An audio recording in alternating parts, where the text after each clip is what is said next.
नमस्कार मित्रांनो, साधी माणसे या मालिकेच्या आजच्या भागामध्ये आपण बघणार आहोत. सत्याने परीच्या मदतीने आता पंकज आणि निरूपाला धडा शिकवण्यासाठी नवीन प्लॅन आखलेला असतो. तर इथे आता पंकज आपल्या मम्माला म्हणू लागतो, मम्मा नक्कीच हा सत्या सुधाकरचा आणि परीचा मुलगा आहे असा डाऊट येतोय आम्हाला. आता मात्र निरूपा खूपच भडकते.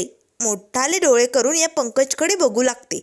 त्यावर पंकज आपल्या गालावरती हात ठेवतो, कारण मम्मा आता कधी आपलं थोबाड फोडेल आणि काय करेल सांगता येणार नाही.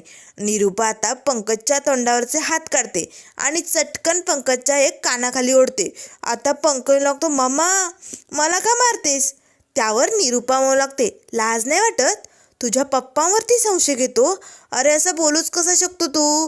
त्यावर लगेच पंकज लागतो, मम्मा अगं मला डाऊट येतोय, कारण तू बघतेस ना काही गोष्टी मॅच होत आहेत त्यांच्या. तेव्हा निरूपा म्हणू लागते, काही गोष्टी म्हणजे कुठल्या गोष्टी?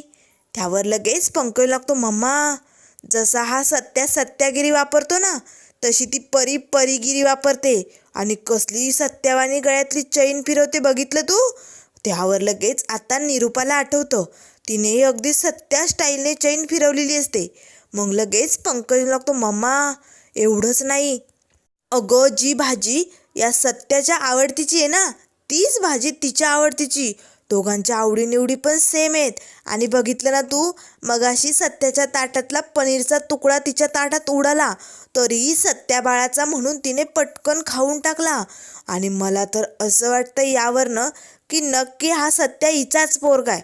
मम्मा आपल्याला काहीतरी करावं लागेल, हे सत्य आपल्याला शोधून काढावंच लागेल. त्यावर निरूपा म्हणू लागते, खरंच असं असेल का? नाही नाही नाही, असं नाही होऊ शकत. मग लगेच पंकज लागतो, मम्मा जे काही सत्य असेल ना ते आपल्याला शोधून काढायचंच म्हणजे काढायचंच, असं त्या दोघांनी ठरवलेलं असतं. मग आता इकडे संध्याकाळची वेळ झालेली असते. सुधाकर भाऊ, पंकज, सत्या आणि रवी चौघेही आता हॉलमध्ये बसून गप्पा मारत असतात. मग लगेच आता सत्या म्हणू लागतो, बाप अरे आजची पार्टी काय मस्त झाली ना, एक नंबर भारी. मग लगेच सुधाकर भाऊ म्हणू लागतात, हो सत्यजित, अरे काय मस्त जेवण होतं. रवी तुझ्या हॉटेलमधलं जेवण एक नंबर भारी आहे, खरंच खूप मजा आली. आज जे काही आपण केलं आहे ना दिवसभर आणि त्यानंतर ही रात्री पार्टी, हे असं सगळं बघून खूप मजा आली. का कुणास ठाऊक, मला तर खूप रंजतच आली. असं वाटतंय की दर महिन्याला अशीच पार्टी केली पाहिजे.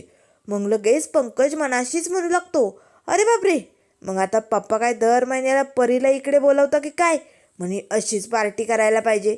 त्यावर लगेच आता रवी विचारू लागतो, बाबा प्लीज मला सांगा ना, तुमची आणि या परीची मैत्री कशी झाली? नाही म्हणजे मला ही परी कधी आणि कुठे भेटली, प्लीज सांगाल का? आता सुधाकर भाऊ लगेच आपल्या कॉलेजचे दिवस आठवतात. हे बघा, जेव्हा मी कॉलेजला होतो ना फर्स्ट इयरला, तेव्हाच परी तिथे होती कॉलेजला आणि त्याच वेळेस ती मला तिकडे भेटली. म्हणजे भेटली कशी तुम्हाला माहिती आहे? ती स्वतःहून माझ्याकडे आली होती. त्यावर सत्या मला लागतो, काय बोलतोस बाप, अरे पण कसं शक्य हे? त्यावर लगेच आता सुधाकर भाऊ लागतात, अरे एकदा कॉलेजमध्ये ना फॅशन कॉम्पिटिशन होतं आणि त्यावेळेस परीला कोणी जोडीदार म्हणून मिळालंच नाही. आणि मग काय, मी तिथे कॉलेजमध्ये बाहेर बसलेलो होतो, अचानक परी आली आणि सरळ मला म्हणाली, तुला माझ्याबरोबर कार्यक्रमात भाग घ्यावाच लागेल. मी हो नाही काही बोलायच्या आत माझा हात पकडला आणि मला ओढतच तिकडनं घेऊन गेली की. आणि जशी स्टेजवरती मला घेऊन गेली ना, तसं मीही तिच्याबरोबर त्या कार्यक्रमात भाग घेतला. आणि मग काय, आम्ही जिंकलो की फर्स्ट आलो आम्ही. तर इकडे परी, निरूपा, मीरा सगळ्या बायका आता निरूपाच्या रूममध्ये गप्पा मारत असतात. मग आता परी सांगू लागते, हो त्या कॉम्पिटिशनमध्ये सुधू आणि माझा पहिला नंबर आला होता आणि याचं सगळं श्रेय सुधूने मला दिलं होता. आणि तिथनं पुढं आमची मैत्री सुरू झाली. अगदी छान होती आमची मैत्री, एक नंबर भारी होता माझा सुधू. आता तिचं हे बोलणं ऐकून निरूपाला तर खूपच राग येत असतो. मोठाले डोळे करून निरूपा रागाने तिच्याकडे बघू लागते. त्याच वेळेस आता सत्या मला लागतो, बाप अरे आणखीन काहीतरी गमती जमती सांग की. नाही म्हणजे अजून काही आठवणी असतील ना? त्यावर सुधाकर भावून लागतात, आठवणी खूप येत रे, ते दिवसच वेगळे होते. अरे माझी सुरुवात परीपासनं व्हायची, दिवस कसा जायचा ते सुद्धा कळत नव्हतं. नाही म्हणजे खरंच खूप मज्जा यायची. दिवस परीपासनं सुरू व्हायचा आणि परीपाशीच संपायचा. आणि तुला माहिती आहे सत्या, अरे कितीतरी वेळा आम्ही अशा कॉम्पिटिशनमध्ये भाग घेतले होते. म्हणजे काही वेळेस जिंकायचो, काही वेळेस हारायचो, पण आम्ही हार मानत नव्हतो, लढतच राहायचो. म्हणजे कसेही दिवस येऊ दे, पण परीची आणि माझी मैत्री अजिबात डगमगली नाही. ती 4 ते 5 वर्ष अशीच एकदम छान राहिली आणि अजूनही तशीच आहे बरं का. त्याच वेळेस आता पंकज मनाशीच म्हणू लागतो. अरे बापरे, अजूनही तशीच आहे याचा अर्थ काय असेल? म्हणजे यांच्यात अजूनही काही नातं आहे का? आता असा पंकज विचार करू लागतो. त्याच वेळेस इकडे आता लगेच देविका म्हणू लागते, परीजी प्लीज अजून काहीतरी सांगा ना, प्लीज तुमच्या कॉलेजमधल्या गप्पा आम्हाला खूप आवडतात. रियाही आता हो म्हणू लागते. त्याच वेळेस परी सांगू लागते, हो सांगणार, सुधूबद्दल मी खूप काही सांगणार. सुधूच्या आवडीनिवडी सगळं मला माहिती. आणि काय ग निरूपा, अजूनही गोडाचा दुधाचा शिरा सुधूला आवडतो का, चारोळ्या घालून? त्यावर निरूपा म्हणू लागते, नाही नाही अजिबात नाही, मी नाही त्या चारोळ्या वगैरे घालत, मला नाही आवडत ते. त्यावर लगेच आजी म्हणू लागते, ही निरूपा असलीच आहे, तिला नवऱ्याच्या सवयींची आवडीनिवडीची काय बी पडलेली नाही. तिला फक्त स्वतःच्या आवडीनिवडी स्वतःच्या सवयीच लागतात, दुसऱ्यांचं कशाला बघेल ती. निरूपा आता रागानेच आजीकडे बघू लागते. त्याच वेळेस आता परी म्हणू लागते, माझा सुधू म्हणजे खूप बेस्ट फ्रेंड होता माझा. आणि तुम्हाला माहिती आहे, आम्हाला कॉलेजमध्ये कपलच म्हणायचे. त्याच वेळेस आता देविका आणि रिया ओ असे करू लागतात. त्याच वेळेस आता निरूपा त्या दोघींकडे रागाने बघू लागते. तर इकडे सुधाकर भाऊ, सत्यजित त्यांच्याही खूप गप्पा रंगलेले असतात. त्याच वेळेस आता परी म्हणू लागते, आणि काकू तू कविताबद्दल सांगितलं का यांना? आता निरूपाला तर धक्काच बसतो. अरे बापरे, परी तर परी आहे, कविता पण होती की काय एक? मग लगेच निरूपा म्हणू लागते, आता ही कविता कोण आहे? आता सगळेजण हसू लागतात. त्याच वेळेस आता परी म्हणू लागते, निरूपा अगं कविता म्हणजे एखादी मुलगी नाही, अगं कविता, सुधूने माझ्या वाढदिवसाच्या दिवशी माझ्यासाठी एक छान कविता बनवली होती, पण सुधूची हिंमतच नाही झाली मला द्यायची. आणि मग काय, काकूंनी ती मला दिली. त्याच वेळेस आता देविका म्हणू लागते, आजी तुम्ही? तेव्हा आजी म्हणू लागते, हो, सुधाने हिच्यासाठी अगदी छान कविता बनवली होती, पण आपला सुधा कसा आहे माहिती आहे ना, देण्याची हिंमतच होत नव्हती, म्हणून मीच तिला वाचायला दिली होती. मग लगेच रिया म्हणू लागते, परीजी तुम्हाला ती कविता आठवते का? नाही म्हणजे आठवत असेल तर आम्हाला सांगितली असती म्हणून. तेव्हा लगेच आता परी म्हणू लागते, आठवते का म्हणजे? मी अजूनही लक्षात ठेवूनच आहे, मी कधी ती कविता विसरणार नाही, अशी कविता आहे ती. आता निरूपाला राग येतो, अजून विसरली नाही, अरे बापरे. त्याच वेळेस आता मीरा म्हणू लागते, प्लीज मग आम्हाला सांगाल का? मग लगेच आता परी ती कविता सांगू लागते, आयुष्यात असावा कायम गोडवा सुधाचा. आता लगेच देविका आणि रिया म्हणू लागतात, वाव ओ. त्याच वेळेस आता परी म्हणू लागते, सुधाचा म्हणजे मध, मध म्हणायचे, कॅफे. तेव्हा लगेच निरूपा म्हणू लागते, कळलं, सुधाचा म्हणजे लगेच सुधाकर नाही, तुम्ही नका करू लगेच, असे आता वाकडं तोंड करून निरूपा म्हणू लागते. सगळ्याजणी आता हसू लागतात. त्याच वेळेस परी म्हणू लागते, ऐका, आयुष्यात गोडवा असावा नेहमी सुधाचा, कारण आयुष्य खूप छान आहे आणि ते सुंदर जावं फक्त परीबरोबर.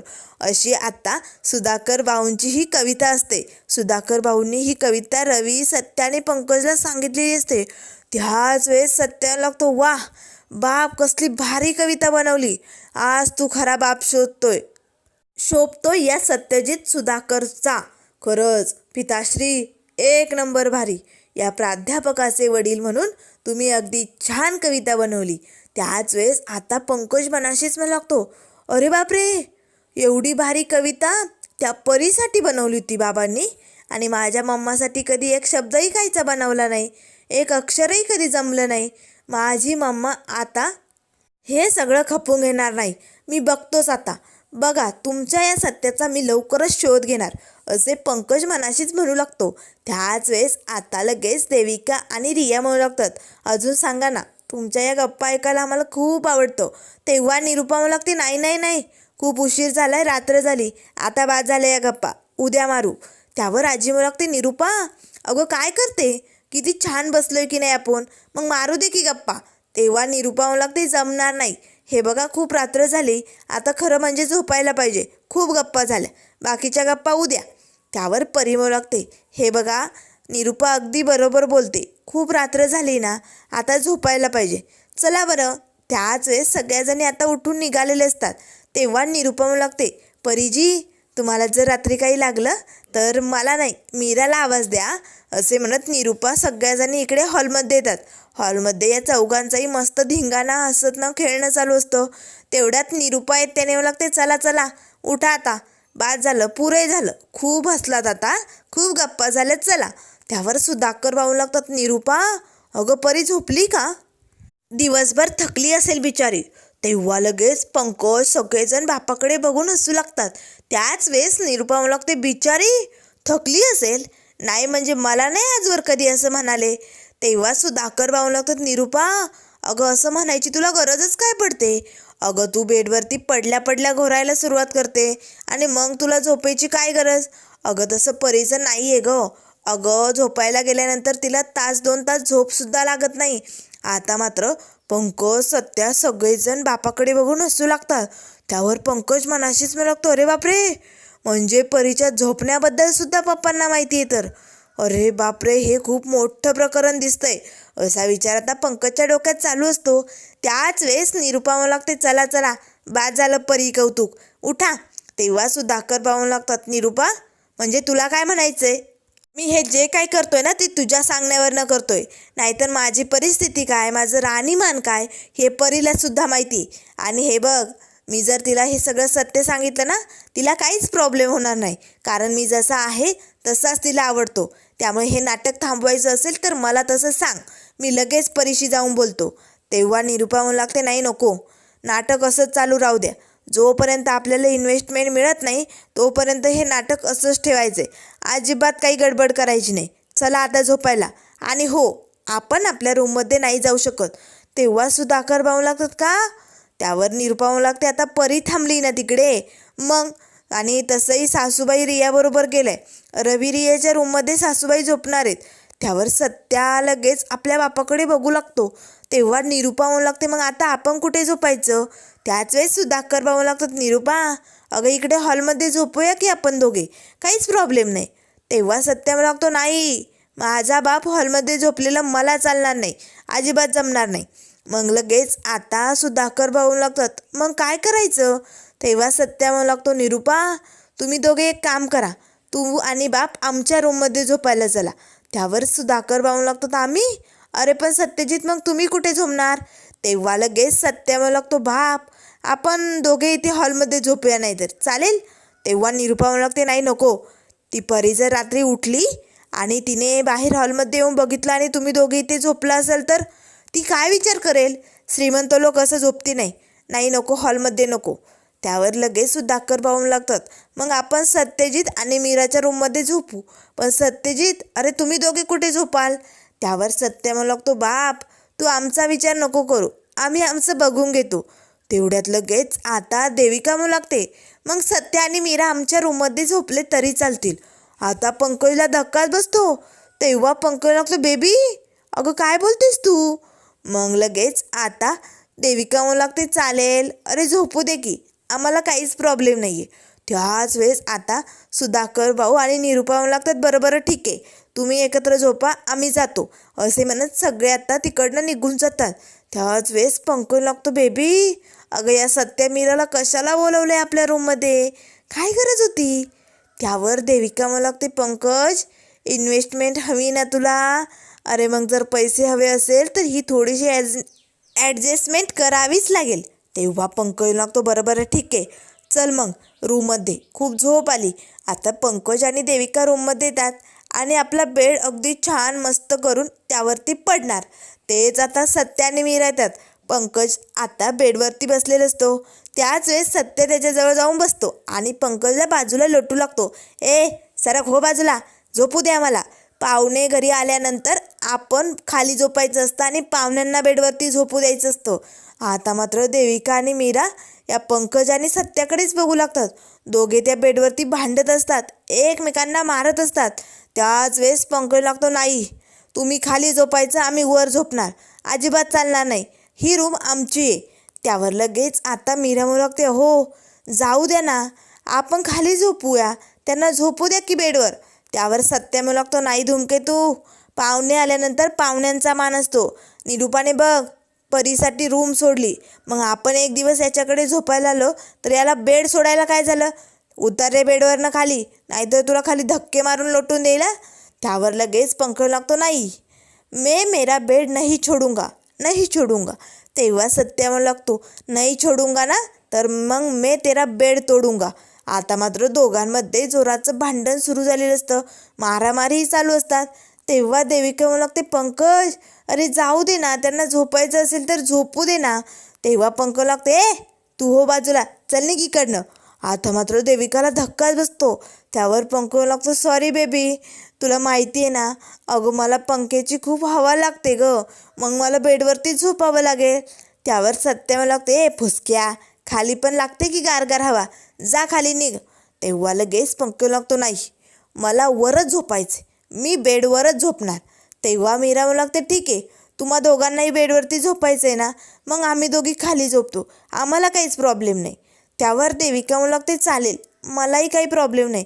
पंकज तुला झोपायचं आहे ना, तू झोप वरती, मला तशी खूप झोप येते. असे म्हणत आता लगेच सत्या म्हणू लागतो, ठीक आहे झोपूया आपण दोघे, पण नीट झोपायचा, जर काही चाळे केले ना फुसक्या, तुझी वाट लावून टाकेन. त्याच वेळेस आता मीरा म्हणू लागते, बरोबर ठीक आहे, मी ना अंथरूण घेऊन येते. त्याच वेळेस पंकज लागतो, टाईम प्लीज. सत्या थांब, हे बघ मीरा, तू जा अंथरूण घेऊन ये, तुझे कपडे चांगलेत, आम्ही कपडे चेंज केलेत ना. त्या परीने जर असं बघितलं तर काय विचार करेल ती. तू जा तू जा. आता मीरा पांघरूण आणण्यासाठी तिकडनं निघून जाते. त्याच वेळेस आता लगेच सत्या पटकन बेडवरती झोपतो. त्यावर पंकज लागते, ए घोरायचं नाही आहे, सांगून ठेवतो, माझी झोप मोड होते.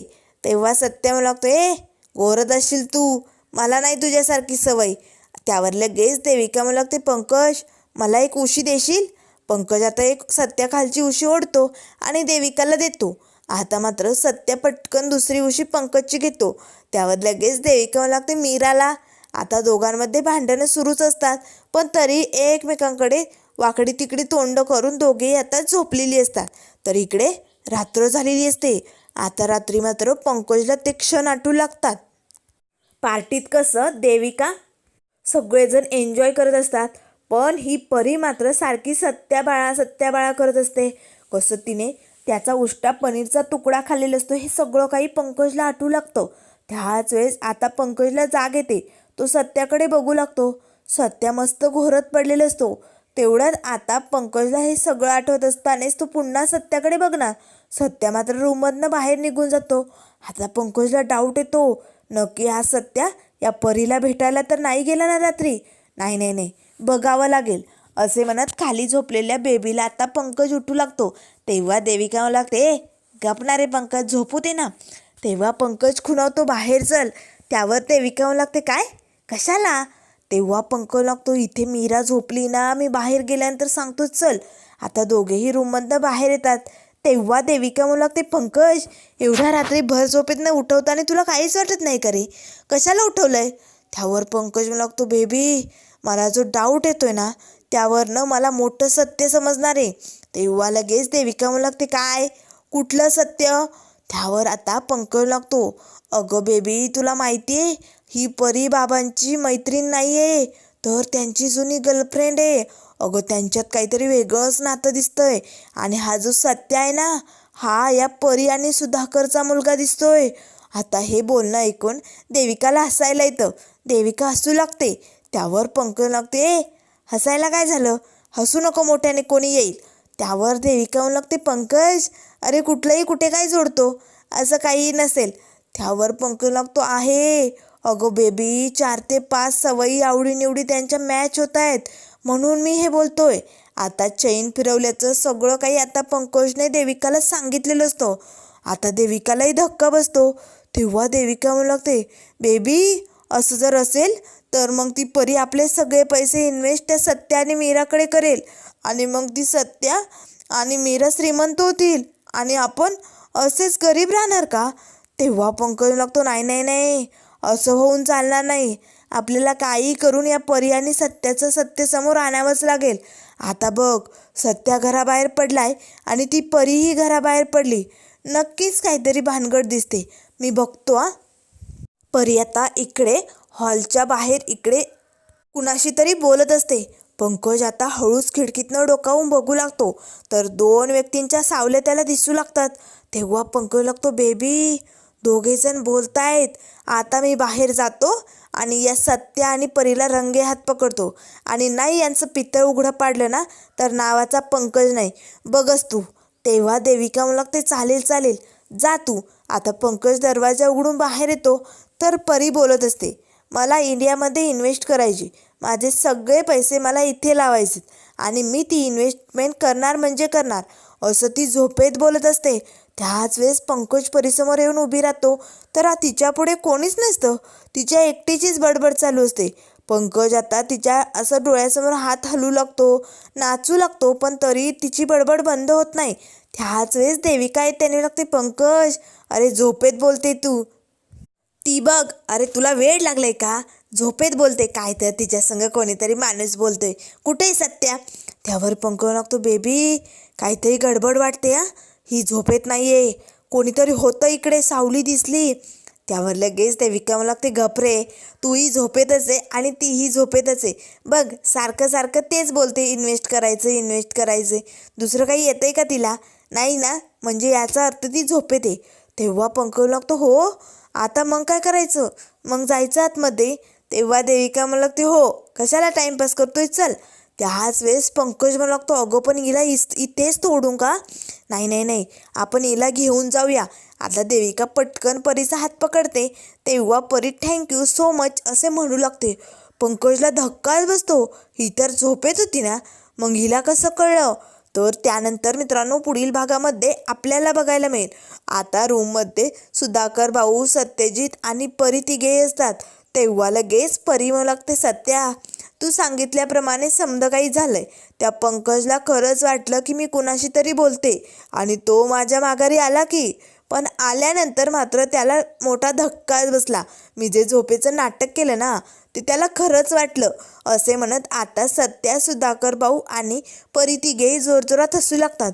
तेवढ्यात पंकज येतो. या तिघांचा एवढ्या हसण्याचा आवाज, नक्कीच काहीतरी गौड बंगाल दिसते आणि ते मला बघावंच लागेल, असे म्हणत पंकज आता दरवाज्यातनं हळूच डोकावून बघण्याचा प्रयत्न करू लागतो. तर त्यामुळे मित्रांनो, अशाच मालिकेंच्या अपडेट पाहण्यासाठी चॅनलला लाईक करा, सबस्क्राईब करा. व्हिडिओ पाहिल्याबद्दल धन्यवाद.